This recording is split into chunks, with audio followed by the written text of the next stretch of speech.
I'm gonna fill the awkward bit with the theme song. Yeah. Here we go. Blam, blam. I'm not okay. I'm stopping. It's just like we've had budget cuts. We can't afford the theme tune anymore, ladies and gents, so we have budget cuts. Now, ladies and gentlemen, listen to Nick sing our song. I was not expecting that.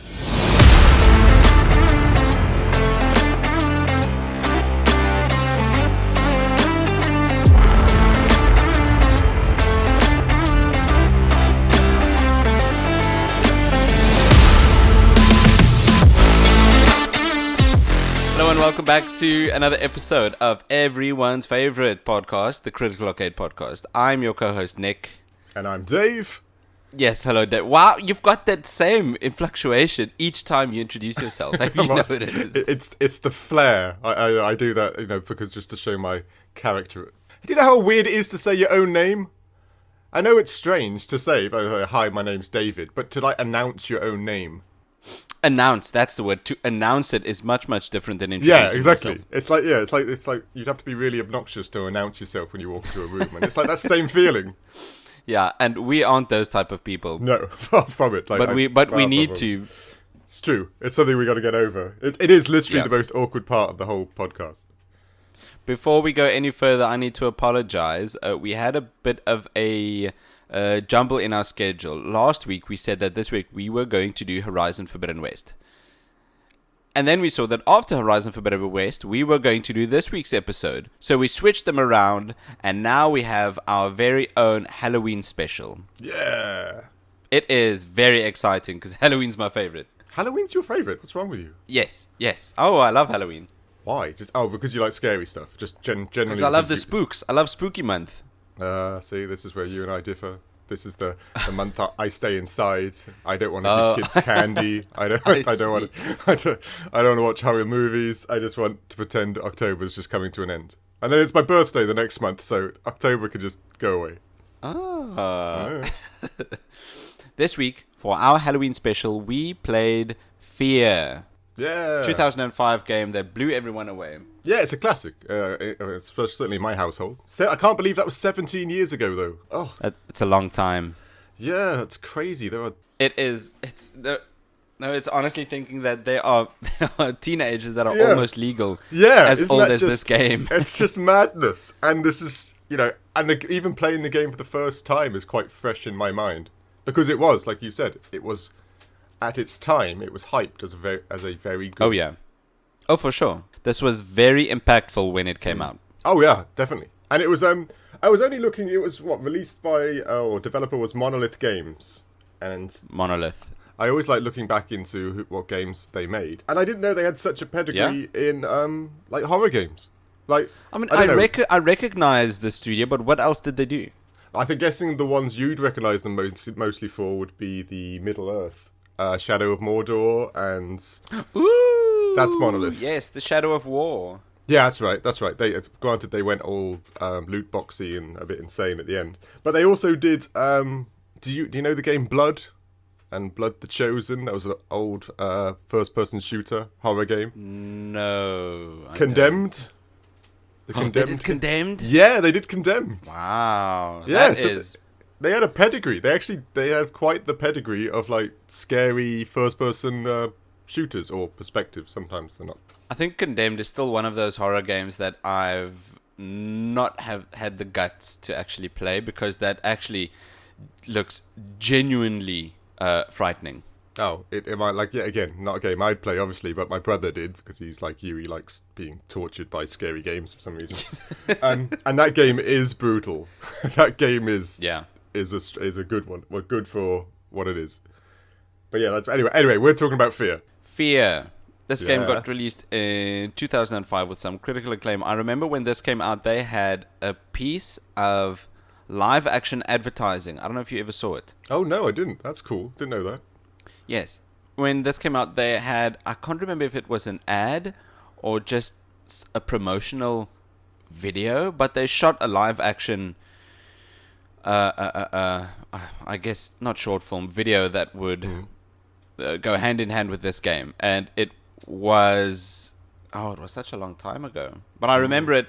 I can remember the first time I saw this. I was a kid, Yeah, obviously, yeah, no, 17 and it years was ago. and it was so it was so scary. It stuck. It's stuck with me since then. I was just wondering, is it like the Ring style, like VCR type video aspect to it, or was it just like a normal advert? Oh, okay, go on. Almost. So the little girl in this game, F.E.A.R, is called Alma. Mm-hmm. And she's got, just like 11 in the Stranger Things series, she's had experiments done on her, and she's developed some sort of supernatural capabilities or abilities. Yeah, exactly. Although in F.E.A.R, I think this goes very south very quickly, where in Stranger Things it doesn't. Yeah, it's a lot more fleshed out, Stranger Things compared. In this video, where Alma is still in the facility where she's being experimented on, she's being interviewed by, well, not interviewed, but talked to by a psychologist, and there are men on the other side of a one-way mirror. Yeah. You know, almost like an interrogation. Yeah. No, I'm with you. Immediately, the setting is horrifying, right? Alma starts messing with this psychiatrist, moving to different spots in the room without moving. Sounds weird. Watch the video. Of course. Yeah, I'm with you. You know what? You are. My memory is slightly coming forward that I may have actually watched this too. But go on. Ooh. Okay, that's exciting. By the end of this video, there's just a load of horrifying hijinks. Of course. Horrifying hijinks. It's such a like a cartoony way to. Oh, you're such a. Oh, you're mischievous, Alma. What are we gonna do with you? The psychiatrist is being mentally tortured in the corner, and Alma is just skipping around in a circle in this room, just like little girls tend to do. Oh, like little girls skipping. I got you. Yeah, that can be scary. And, yeah, no doubt. And it zooms out, and these men on the other side of this one-way mirror are just standing, nodding, taking notes, whatever. Mm-hmm. It is. It's not much now, but 17 years ago. Oh no, 100%. No, 100%. A young teenage boy. It's terrifying. That would it's stay terrifying. with you. Go watch the video. I agree entirely. It's strange. Back in the day, like you've watched the movie Mars Attacks, right? Mars? No, I haven't seen Mars. You've not watched Mars Attacks. Anyway, you know the movie Mars Attacks. You've heard of it. That movie scared the life out of me. Just those weird little aliens going nah. Yeah, I don't know why. But like I said, those little things with those big eyes. Yeah, but those strange little things as a kid can just stay with you in a very strange way. And I can imagine like this F.E.A.R advert really would, because that does. Yeah. I think I slightly do remember that. I do slightly remember that. That is interesting. But anyway, we can go on to the game. Yes, let's do it.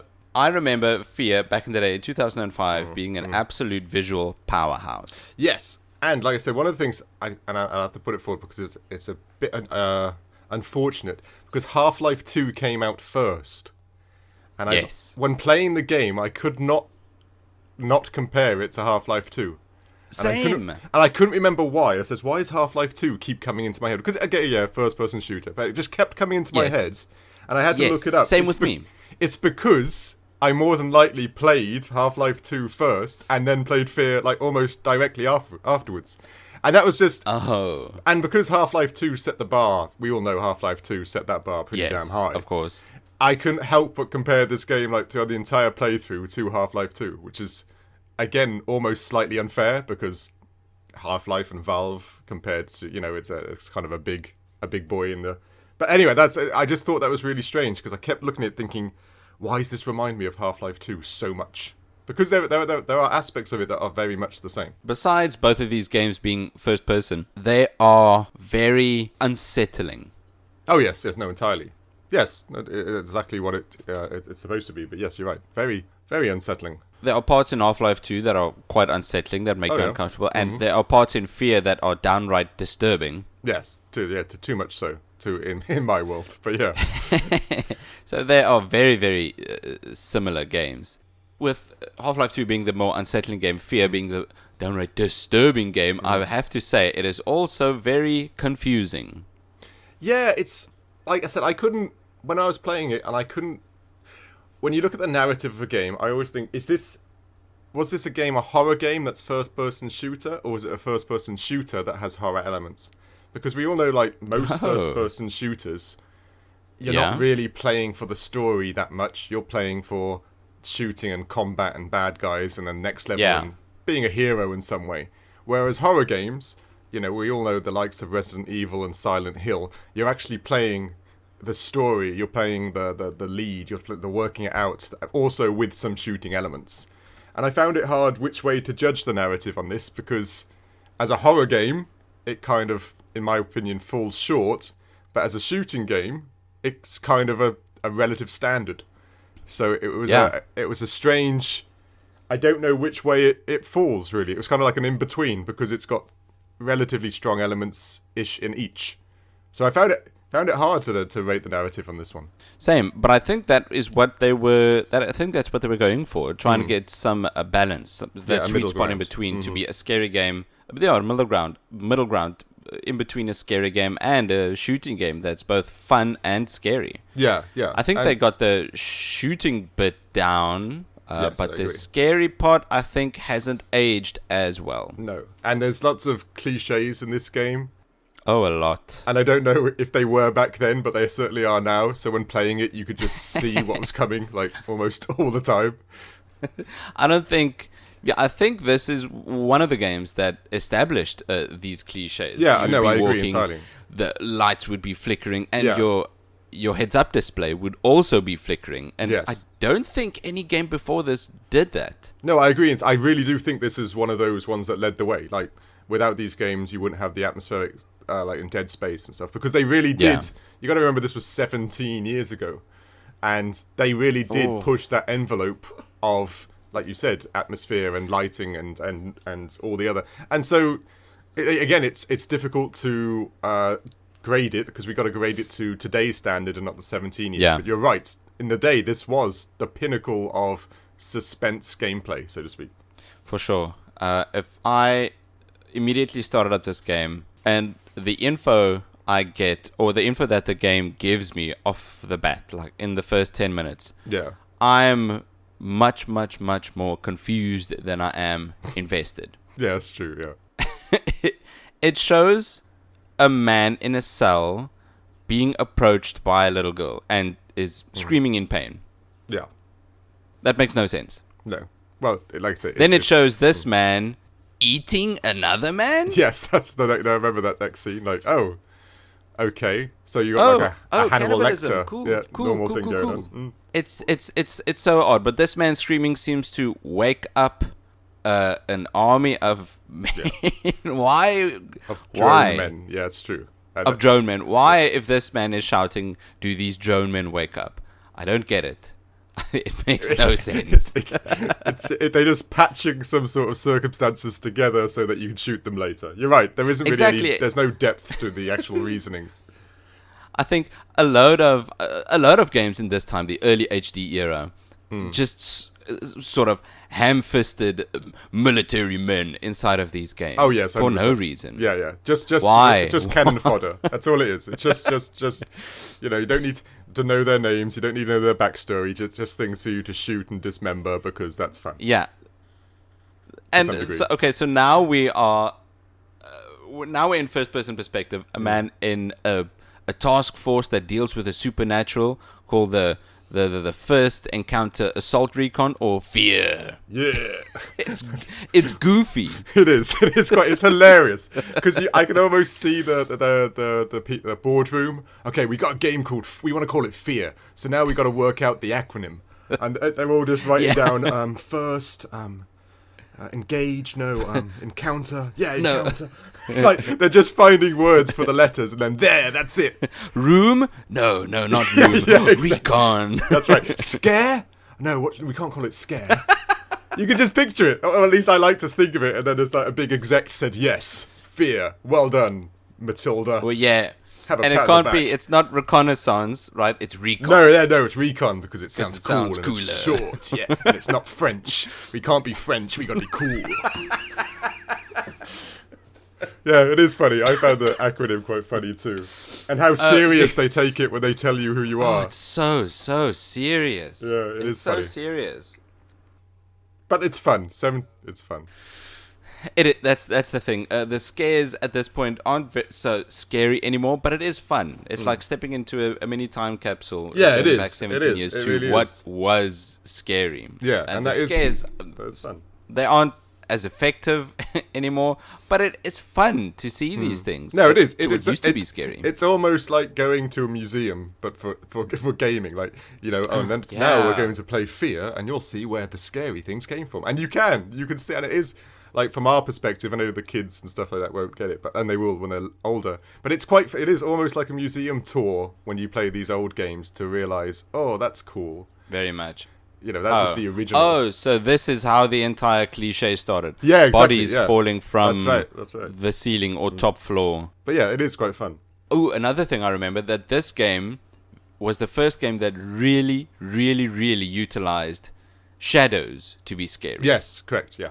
No, yeah, it had its own... I think Before back in the this, day, I it had can't its own remember, engine. not even Half-Life 2 Not really, no. They didn't do used the whole shadow thing. shadows as good as this game. No, it really does. No, they do what was... like I said, I was going to say it. Should we jump into visuals then? Before we do, I just have to ask you one question. Go on. Do you know what was the big twist of this game? I kind of do, yeah. It was... That's your... am I allowed to say it? What? To anyone that doesn't want to know what's the big twist of this game, please skip ahead, I don't know, a minute or whatever. Yeah, I'll be quick. Yeah, go for it. It's you're one of the kids of Alma, right? That's right. Yeah. Which you I and know. Paxton are both Alma's little boys. Yeah, but have you noticed that it's kind of a giveaway because they never give you a name? That's right. You just point man. You're point man. I thought, what kind of agency do we work for? Where he's got a name, and the rookie is just called Point Man. Point man. It's like a really cheesy in Marvel first Encounter Assault comic. Recon. Yeah, exactly. No, it's Point Man. But yeah, it's a cliche now, and it feels like a cliche now because I saw, like, I don't have a name, so there's you instantly go, oh well, there's a reason for that, isn't there? But yes, it's a good twist. Back in the day, it was a good twist. Okay, I'll give you that. Back in the day, this was a good twist, even though it still does not make a lot of sense. No, Back not really. in the day, Not really, it was no. a good twist. Yeah, it was. If we move on to what to me was the most impressive part of this game, was the visuals. Yeah, the visuals weren't bad. It's like you were saying. It was very hard for me not to compare it to Half-Life again. And don't get me wrong, there's lots this game does very well. Like you were telling earlier, it's the aspect of lighting and then the aspect of no lighting, which is, it sounds very simple to do, but to do it right is actually very hard. Particularly as most of the places you were in were like office blocks and warehouses and stuff like that, which strangely enough is also very hard. It's a lot easier to do in a haunted house or an abandoned circus or something like that. But when you're just in a standard office block with desks and chairs, it's actually kind of harder to do, which they do very well in this, I think. I think so too. All of these spaces that you go through, like you said, docks and warehouses and office blocks. In the dock, these places are quite unsettling. Yeah. No, and I think they saw this and used these places because of that. No, I agree. I even liked the weird little, little lightning bolts. Whenever like a thing appeared, there was a little like, and then like the bodies would drop from the ceiling and stuff like that. You always saw this tiny little prompt which caught your eye or something like that, which I thought was also a clever little, like visual bit, just so that you'd look left compared to hearing left in case they did the sound in here. No, I thought everything was visually. It's hard. Again, it's hard to compare to now. Elden Ring and all this. It's not as good. But if you think 17 years ago and you put this game in front of you, it is pretty impressive. Even very much. Even the things they lack a bit, but the soldiers and the bad guys, they're all pretty well rendered and drawn and stuff. I remember when this game came out, I had a very technologically inclined friend. He was always with all the new news and all the new gadgets and things. When this game came out, he took screenshots and used this as his background, which, really? Okay, this is a weird fact to raise now, but there wasn't any other game like this. Yeah, no, I agree. Now I can remember tons. that. Yeah, I can remember that being the case. Yeah. We're spoiled, aren't we, really? Then we weren't. We had F.E.A.R. You took. No, I agree. I don't know how else to say this, but the graphical fidelity of this game back then was good too. The art direction, not so much. Besides for Alma and her pranks. Yeah, no. it's one of those things because I'm like again, I'm not a scary game type of person, and there are a handful of just plain jump scares. You know that when there's one point where the mangled body just jumps into the screen as you're walking down a hallway, and I think that's kind of a cheap. You know, when they're doing so many other things nicely, like you see these little movements and little drops, and then all of a sudden you just get the cheap jump scare. That kind of annoys me because it's kind of putting it in there. Yeah, that's it. They flash a JPEG. Yeah, exactly. Yeah, it's exactly it. They just flash it in front of you, and that's cheap. I thought with all the other good things going on. If I could pivot the conversation, one reason I think why I raised the score for the visuals so high was because of one thing that this game does masterfully, and that is creating an atmosphere. Yeah. No, I agree. It is, and yet again, it's one of the pedigrees. It's what started the atmospheric concept, the slow and light and dark and noise and stuff. They really were one of the pioneers.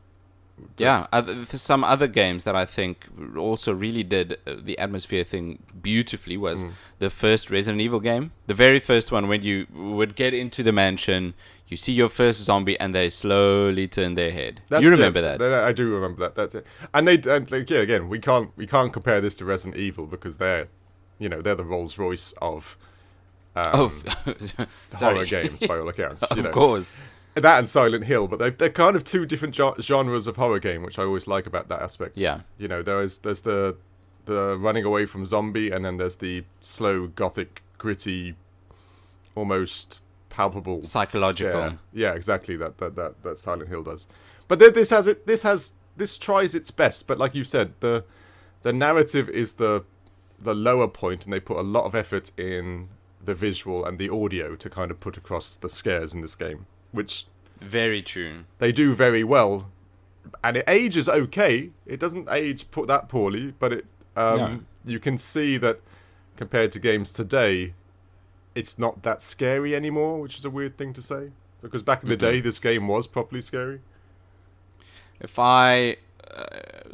you would compare it to, let's say, okay, PT is also not that recent anymore. That's 8 years old, but still.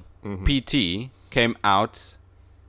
Oh wow, PT came out 9 years after this. Makes you feel old, doesn't it? Time moves too fast. It does. But anyway, PT is still one of the scariest experiences I think that has ever been created. Yeah, no, I agree. I don't even know what the fact that these people exist and create these games worries me. You know, there are people in their room, and they come up with a bright idea, and their bright idea is, these scary? Like, I want them to get some help, because... Oh, man. I know I'm the rarity here, and everybody likes scary games, and I'm with you and enjoy it, but I still can't get my head round enjoying being scared witness. Oh. I just find that strange. I can 100%. I know you can. If Hideo Kojima, Guillermo del Toro, and Junji Ito, wow, you're not going to make big names, yeah. If they were to create a piece of fiction together, it would be legendary. The world would end. If that was the world would end. I'm sure the world would end if that happened. We'd all be in straight jackets and stuff like that. That's just too much. I think the visuals for F.E.A.R, the atmosphere that they create, is truly what makes this game stand out, besides the gameplay. There are parts where it's thick. There are parts where you feel like you don't want to move forward or turn around. Yeah. When you go down a ladder, they've got this mechanic where you see yourself go down a ladder. And after you've gone down a ladder, you need to, obviously, turn around. Yes, correct. Yeah, no. I remember being so scared from going down a ladder and needing to turn around afterwards. Well, yeah. So to be honest with you, any time one of those moments with Alma happened, I basically had to get up out my chair, stretch. You know, you stretch a bit, you go outside to make sure it's still daytime. Such a nice day outside. Yeah, exactly. Yeah, you go outside, you go deep breath. And then you go back in because weird, wet-haired little girls or whatever. It doesn't matter, the almost the Japanese cliche now by all accounts. They're just no, like There's something about it. there is. Like so, if they're little girls chased me after coming out of a swimming pool, I'd be scared to death. So I think there are two points to emphasize to why this works so excellently. First, the scares might not be so effective, but the build-up, and the anticipation that the atmosphere creates is so good that they could just throw a block of cheese on screen. I'd be scared. don't even start that. I kind of like cheese. Sorry, I take it back. I don't need to like the Del Toro just all of a sudden doing Cheese Massacre 5 and now I can no longer eat pizza. The other part is the belief that demons or supernatural otherworldly entities usually take the form of the least what's the word I'm looking for? Not the least aggressive form that it can. Usually a little girl, something that we could usually easily things overpower. in life, right? Pure, that's the word. That's right. The nice, yeah. And then these otherworldly beings using. Of course, who wouldn't like? I remember there was You get what I'm trying to say, right? I know 100. It's like The Shining with the twins, the twin girls down the hallway. That's perfect. That's exactly what. And Exorcist with the young girl. It is. It's the corruption of purity and innocence, which is one of the scariest aspects of horror genres, and that's why you put it better than I did. It's why they still use it today. It's like in everything, isn't it? You can't you can't watch a horror movie that doesn't have a young boy or a young girl or somebody being corrupted in some way. Because it's scary. That's so the lesson learned here is that you can't trust little boys and little girls. Oh no. They're My boy's getting to that age now. Yeah, I swear I saw him turn his head 360 just the other day. He did. You got to keep an eye on him. I'll try. Thanks. Okay. Anything else in visuals? No, we're good. So the other half of why an atmosphere works is thanks to the audio. Yeah. It's. I gave the atmosphere points to visual, so I'm not going to give those same atmosphere points to the audio as well. Yeah, that's true. It's a hard thing to do. But I did score it favorably. Yes, it's one of they go very very hand in hand in a scary game, don't they? Like, very much. If you had like bad audio but good visuals, not scary. If you had bad visuals but good audio, again, not scary. So they really do have to be on very least on par with one another to even generate the atmospheric necessity to a horror game. And very good point. They do this very well. They obviously concentrated on this quite hard.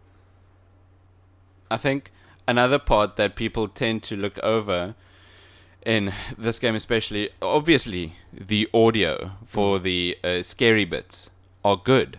Yeah, because that's what it builds tension and anticipation, and it creates a thick atmosphere.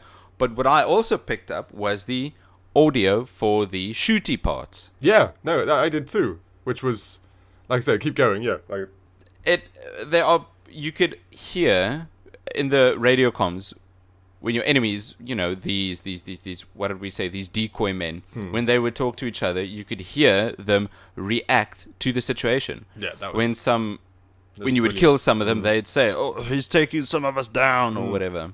Or even just the radio communication in general when you go into a hallway and you're like, whoa, okay, there are people around. I can hear them. Yeah, exactly. Exactly. So now you've got on to crouch and you're doing it slowly and peering around the corners because you've already heard that there are men around. And that's, it adds tension to the scenario almost instantly, which is exactly what it's there for. It does very well. And they would react to seeing your flashlight, which is... It's so cool. No, it's so cool. It really is very, very well done. And even again, it's because scary games, they're not for me. Even like the spot sounds, the noises of like door. I know it's a cliche, doors closing or something falling off a desk and something like that. Every once in a while, that would happen. and I'd have to pause the game because I'm like, Oh, why did it have to do that to me? You know, come on. I just came off some like fun combat, and I'm jazzed, like, you know, and then all of a sudden it's gone scary again, and I'm like, oh. That's me, but it was, you know, it's quite a roller this is coaster. a horror game. Yeah, it is quite a roller coaster. Damn, but they do it well. That only proves that they do that aspect well, because it had me tensing up at moments when, of course, I didn't want to. Which means, kudos to them. This is there's a mechanic, right? When you're in the shooty part gameplay, there's a mechanic where you can slow down time, and everything would be slow-mo, but you can obviously shoot around. You could get all the headshots that you can see, and it'd make things very easy.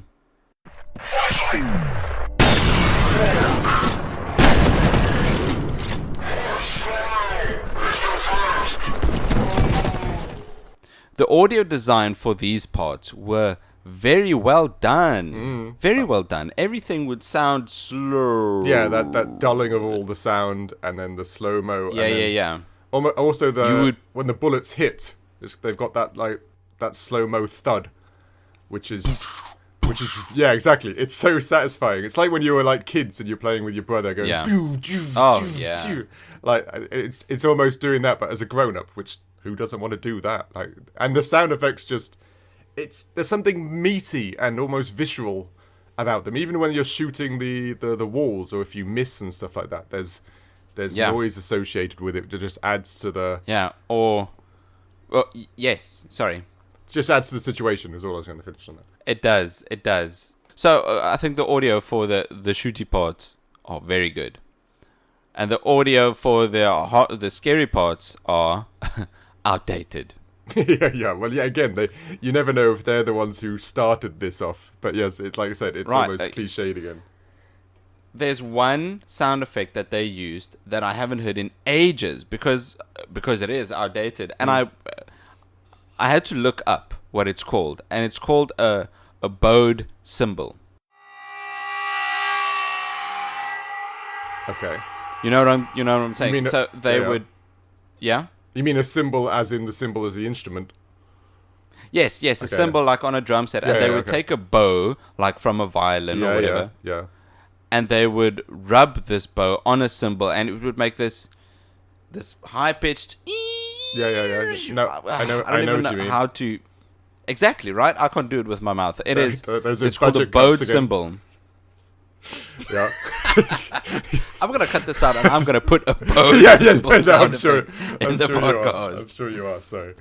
I know what you mean. I know exactly the sound effect you mean in the game as well. Yes, and it is. You're right. That it's not even really used much anymore because it was overused, right? Exactly. And this is still a part where it wasn't overused, but I just thought, oof, wow, that is murder on my ears. Yeah, that's true. It is a bit much. Especially depending on how loud, or if you're wearing like surround sound headphones and stuff like that. It is. Mm-hmm. And I think this game was okay. Almost... Wait, let me just get one thing straight. Go on. If you're playing a horror game, you are wearing surround sound headphones. Yes, that's true. Even I'm doing that. There's no other way around it. I shouldn't be for my own heart rate and stuff like that. But even I play with surround sound. But I remember this game. Strangely enough, I remember this game, and one of its big points was it was one of the games that. One of the first games that actually used 5.1 Dolby, which I know sounds old and outdated now, but I remember. Is that true? Yeah, 5.1 Dolby That's cool. came out relatively recently around this game, and this game's audio was designed for 5.1. Which, if anybody doesn't, I didn't know that. No, that was the height of sound effects back in the day. It's now massively different, but 5.1 was big deal, and this game's audio was designed for it. Yeah, I just remember That's just another how do I say this? Fact? No. Point in their favor, if you want to, or... Exactly, this is just another point in their favor that just tells us that when this game came out, it really was up there. Yeah, it was a benchmark. It really was on the top. Yeah, it really was. And it's funny to say now when you play it doesn't seem it, but it really was. It's strange. Yeah. And the gameplay, what did you think? the gameplay, I thought this was what pushed me through. Oh yeah, don't get me wrong, this is my favorite segment of the review right now. I think the gameplay for F.E.A.R, contradictory to all the games that has military shooty parts shoehorned in, I think it was very good, very well done. Let me just point out, any game that very early in it lets me dual wield pistols, they've already stolen my heart to start off with. Yeah. I was like, I forgot that. I love dual wielding pistols, and we got to jump into it. But the slow-mo reflexes, yes, reflexes being off the charts, which for some reason means you can slow down time. That combat is so fun. It's very satisfying. Even if it's like very simplistic satisfying. And like it reminds me of, it's like an amped up version of Max Payne's combat to some degree, but it is so much fun. It is. And, like, it sounds trivial. Oh, you're just slowing down time and shooting quicker. Yeah, no, exactly. No, it is done good. This game makes it fun. Yeah, they did something in the chemistry of this fighting. It was. I'd forgotten how fun it was. You're playing it and you first come onto those squads of bad guys, and I was like, okay, what's the reflex button? Okay, it's that one, and I pressed it, and then you just start shooting away. I was like, whoa! I forgot how cool this was, and it is like throughout. That is a lot of fun. I don't know. Maybe it was the reminiscing of old times and stuff, but every time I killed a bunch of guys, I got to the point where I actually didn't care about the story. I just want another room of guys to kill. Let me just shoot some more clones. Yeah, exactly. It was just that everything else didn't matter. It was just too much fun for me. And did you play around with the melee with no guns? I did actually. I did. And after a while, I got reminded that they've got some very creative uses for melee in this game. Yeah, I was very shocked. creative. Like a jump kick. A jump kick, not just a jump kick, but like a pa-pa. Yeah, double it was jump great. Kick. Like I know we all talk about the jump kicks from what has jump kicks? That horror game at the moment. I don't know if it's Dying Light or something. They've got a Yes, Dying Light. It's a Dying Light. Everybody talks about how good the jump kicks and stuff in that. But I was so shocked. This has a jump kick in it, and it's really good. It actually knocks them out or whatever. It does. It's a one-hit kill. Yeah, I thought that was a jump kick to the shoulder. Yeah, because they're padded up and helmets and everything, but for some reason, are like Bruce Lee-esque jump kicks just kills them. Brilliant. Like I said, I know it's silly, and if you break it down, it doesn't sound great, but doing it, I don't know, it hits my adrenaline spot. I don't know why. It's got that sweet spot where it's very satisfying. It looks cool. It makes you feel cool, and it feels weighty and makes an impact. Right. Did you slide underneath anyone ever? Yes, the sliding. And yet again, it was a shock when I did it, and I was like, whoa! There's a part of you that thinks, can I complete this game using melee only? Because ooh, I know, it's so... That's an interesting run. It's so fun. Did you ever play Mirror's Edge? Mirror's Edge, yes. And there's an achievement on there where you have to complete it with doing only melee only. And it reminded me, because I did that years and years ago, because the melee in that is also quite a lot of fun. And this reminded me of the exact same thing, like running down corridors and doing a slide, and then running down another one and doing a jump kick. I don't know. There's just something so almost arcadey. Yeah, but like you could, Time Crisis and stuff, where you put it in, you don't care, you just want to shoot things. I could see the combat of this game just being an arcade game where you put your money in and you just go shooting and slide kicking and then getting a score at the end of the day, because it's so... I don't see that as being too far from the truth. No. That might it might be a reality to when this game was being made. Yeah, no, exactly. But there's, like I said, and there are another aspect, and I was reading about it, and to this day, the AI in this game, I think, was very, very, very clever. Yes, I think so too. I've got it in my notes here that the AI for this game was one of the selling points when it was first released. Yeah, they went on and on about how advanced this AI was. Well, and I was thinking it's 17 years old, so I was like, I bet you it's not that advanced anymore because of all the other games we've got. So I was like, I bet you it's kind of dumb now. But it isn't. It's genuinely, well thought out. It's aspects like if you've got 5 men and you've killed 2 of them, the 3 other men hide in cover. They don't come charging out to the front to come and shoot you. or they'll flank they react you. Yeah, it's to the situation. And I find that, and if you're hiding in cover for too long, they throw a grenade. You know, it's a weird little thing, but I thought the AI in this game was actually a lot better than some of the recent first-person shooters I've played. They would react to what you were doing. Yeah. There was one part I had where I killed some people, and I think the final clone or two were still behind cover. So I flanked them, okay? But when I ran around the map and got to where I thought they weren't there anymore, but they were investigating where I was. Yeah. No, I thought... Not... It was really well done. It was insane. It was crazy. And like you said earlier, there was one little aspect when they call for backup that just makes you like a giddy little girl that you're winning. You shoot a couple of them and they say, "We need backup." And you're like, "Yeah, you do. Yeah, you do. I can slow down time. You should have brought a tank. What are you doing, lads?" Like, yeah, you need backup. Bring them all here. I know, that just makes you feel very badass when the bad guys admit that they're losing a battle or playing in a battle they can't win. They're up against a badass. Yeah, exactly. I don't know. I just thought... the gameplay is very good. Yeah, and of course, I can't not talk about the nail gun. This was, again, something from my childhood that I remember absolutely adoring, because it sounds like a horrible sentence, but the concept to pin your bad guys against the wall with a really powerful nail gun, it sounds horrible, don't get me wrong, but it's so satisfying. It is. I think a lot of people have this exact memory because I do too. Yeah, it's a weird memory to kind of like nurture and look back on fondly, because the description of it thinks like, you need help. You know, that shouldn't be something that you find fun. Maybe it's a masculine male thing or something, but the idea that you can turn around quickly and go, and then you hit them in the sweet spot and they just go pin to the wall. I don't know, it was just so exciting, and especially when you were younger, and this was a new mechanic. This was I think Half-Life did it too, because they had those hot rod things in Half-Life 2. That's right. And then F.E.A.R. But I can't think of any other game before F.E.A.R. that did this. No, nor can I. And it was, like I said, and still to this day, that gun was my favourite. Like, if I ran out of ammo, I was most upset. This game should be talked about more.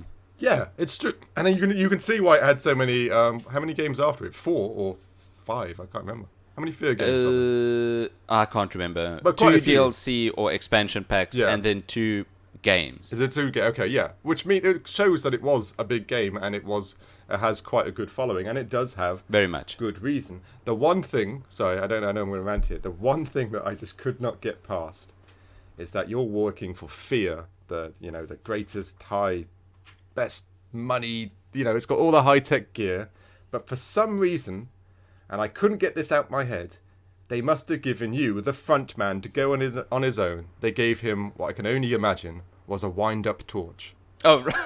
Like, what? You've got all that gear, but you can use your torch for about 10 seconds. And I couldn't stop not thinking he's doing that, and then when going to the side, he's just winding it. And then he, like, I know it was to build suspense, like, oh no, my torch is dying. Of course that's what it was for. Aspect of it. But it also just takes away, come on. Give the guy some batteries and a proper FBI torch like you see in every X-Files thing. A good torch. Yeah, what's going on? Give him a mag light. Yeah, exactly. And I just thought I found that so frustrating and such a silly aspect to a game that's supposed to be. My torch just keeps running like a wind up. I don't know. It wound me up, for lack of a pun on. Play on words, but it really did. I completely understand. It's not realistic. No, in the setting of the game, if you're part of this task force, you shouldn't have this tiny piece of shit torch. Yeah, it really was useless. It really was. It really wound. I found it upsetting. So I had to just go on there on my little rants. No. It completely makes sense. But anyway, so in conclusion, the gameplay for this game. It's good. It's good. The shooty parts that feels like it's ham-fisted into games like this, clearly, in this case, it wasn't. Yeah, and that's what, like I was saying earlier, it's hard to judge this as a horror game or a first-person shooter, because the gameplay and first-person shooting aspect was really solid. and then the narrative was letting down, but the other side is really so it's hard. It really is hard to judge this as what type of genre because, like I said, the combat is so fun, and Very much. there are lots Very of games much. where the story's great, but the combat's just kind of lackluster. I've already gone into that. So If we're talking about some part that is lackluster, well, I wouldn't say lackluster, but the performance of this game was fine up until literally 10 minutes before we started recording this review. Oh man, this game was so close. it was doing so well. But it was doing so well. But 10 minutes before we started this recording, I thought I would go into this game one last time. And I did. And what happened? It crashed. Yeah, it crashed hard by the sound of things. It crashed hard. It gave me some Chinese error. I don't understand what was happening. I just pressed OK. Right, okay, thanks, F.E.A.R. Now I'm back on Steam. Yeah, now you just lowered your score. Well done. I did. I lowered the score by 2 points. Now it's I don't care. It's one of those weird things. Now this is going to sound very fussy, and I rated performance-wise. Did you, when you started up the game, and I don't know that maybe this is just me, I found the mouse sensitivity too high. Way too high. Right? Much too high. But that used to be a thing in games years ago. I don't know if you ever... It used to be one of my things. I always start a new game, I'd go to options and I'd check the mouse sensitivity because they'd always have it on this hyper... You swipe left and you've done a 180. And that used to... That's right. And this game, it's the same thing. It was so hypersensitive that... you move it and you're going backwards and stuff like that. And that wound me up. And I knocked down performance because I don't understand the mouse settings in these games and in this game in particular. I don't know. This might have just been from the times that this game came from. I don't know. I think most games probably had hypersensitive. Yeah, I think they really did. Mouse sensitivity. In that I time. don't know. I don't know why, but I really do think that was a thing. But like I said, I was nitpicking. And it is uncomfortable. Yes, I was nitpicking, but that was the thing that stood out. Because me, it actually ran quite fine. I didn't have crazy Chinese people trying to stop me from playing. I'm not saying all Chinese people are crazy. Besides this one stupid crash, it was also just fine. Yeah, no, exactly. It worked fine. And let's face it, Steam games, on the whole, generally do, apart from some obvious Skyrim type games. They do just fine, actually. Yeah. But if we can talk about the value for money that this game provides, when this game released, it was a full-priced game, $60. Yeah. Which now I would not pay for this game. No. I got it for, I think, $2. Yeah, no, it is. It's in the bargain bin at the moment. Well, it's 17 years old. sure. It's not too surprising. But yeah, I agree. And did you not find it kind of short? Like, you can complete the whole game in, depending on how much of a weekend you've got, in one sitting. Almost like like a Modern Warfare, the first one.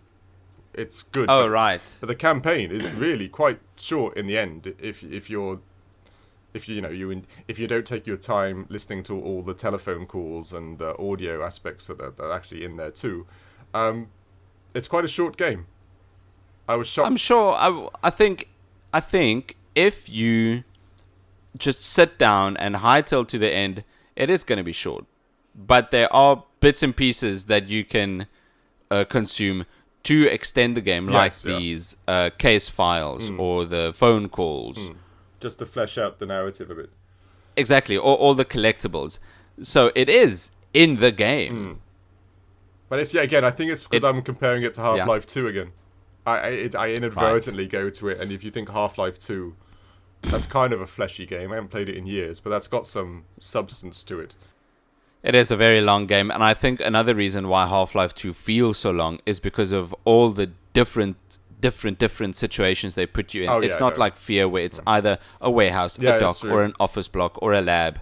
No, that's very true. That gets kind of boring because it's always the same kind of environment, right? Which Half-Life 2 doesn't. Half-Life 2 does not do that. You're in a haunted town, and then you're on a speedboat, and then you're in a buggy on the beach, and then you're in the middle of a prison break. Yeah, it is controlling antlions, big super bug things. I love that mission. Right? It is. Half-Life 2's got some. It doesn't have more flesh. I think it's just got a lot of more varied But flesh. you could have nailed it on the head there. Maybe it felt short because environmentally there was no change, and that you could be completely correct. Maybe that's an aspect that makes it feel shorter because there's no big changes in it, which is it's a good point. Maybe that is the reason why. Yeah. And if the gameplay wasn't so satisfying, it would be a huge detriment. Oh, 100%. This game would be no point. Like, there are lots of better stories, better atmosphere. It's like we said earlier. This is one of those games. Go buy it for $2 or whatever, because it's like a museum tour of what. Oh yeah. What you now play is this was what it was. This was the foundation of it. You know, the atmosphere, the lighting, the combat, the story. This is one of those foundation games that gives you Dead Space and very much the Resident Evils and everything now. You know, you can't miss that. So it's almost like going to a museum. If you start your museum tour at F.E.A.R. and games like that and Doom, it's one of those ones you got to play to appreciate what you have now. But apart from that, if you don't care for that aspect, I think everyone's talking about the Resident Evils, the Silent Hills, and the Dead Space.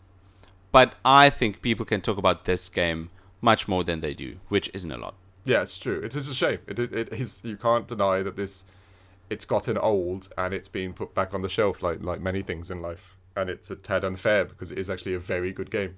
Dave and I, we've been talking about our scores through this review. We've tallied up all the different segments. We've thrown them into our calculator.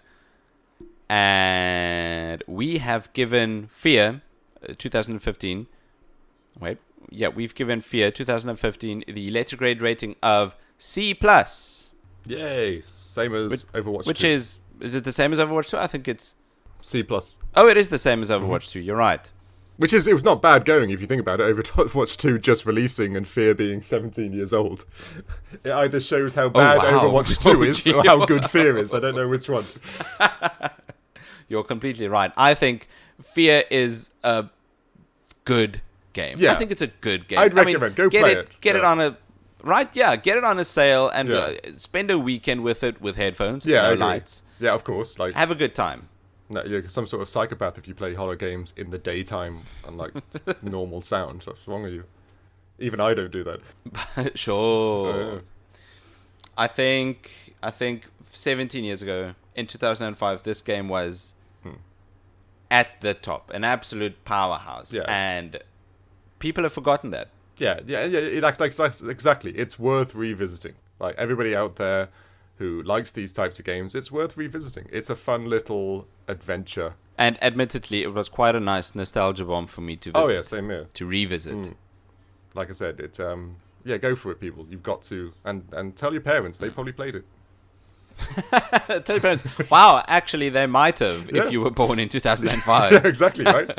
Or they more than likely did. Oh man, this was a great game this week. Yeah, it was fun. Really, when I saw this was on our list for Halloween, I got actually very excited. I must admit, I got kind of excited that it wasn't a scarier game. like as soon as one of those Silent Hills or Resident Evil goes on there, like I'm watching someone play Resident Evil 7 or something like that. Just 7. Yeah, and I'm like, what is wrong with people? They're good games, don't get me wrong, but it's just... I'm going to sound like I'm insulting you or everybody that you can cut this. It's coming. Why do people play that? What's wrong with people? David, it's coming. It's on our list. I know. Yeah, that stresses me out in its own right. But they are, like I said, they're legendary games. They are worth playing, even for my For sure, definitely. Speaking of our list, next week, we promise we are going to be releasing our Horizon Forbidden West episode. Yeah, that is coming. This time, we aren't lying. So you could, if you're interested in checking out more of the Critical Arcade podcast, you can find us wherever you find your podcast. And excited to announce that we have officially released all of our episodes on YouTube. You could follow me on Twitter at It's Time for Nick. We'll soon sort out all of our other socials. It's taking longer than expected. Where can they find you, David? They can find me on, alone somewhere, not surrounded by humans, because I don't like them. Sorry, that sounds a bit harsh, doesn't it? So, You can find me, but if you do, I will have to use the gun from F.E.A.R, the nail gun that I love so much, and I hope that you have a claw hammer to remove the nails. That's all I can say. Oh man, Is that too brutal? Return of the Nail Gun. Yeah, I'm about to say. I'm getting darker and darker. It's these games' effects on me. I need to play something light-hearted, like, I don't know, Putt or something. Or Horizon Forbidden West. That's true. That's a lot more fun. Tune in next week for that episode. That's been it for this week. We've been your co-hosts. We'll see you next time. Cheers, everyone. Goodbye.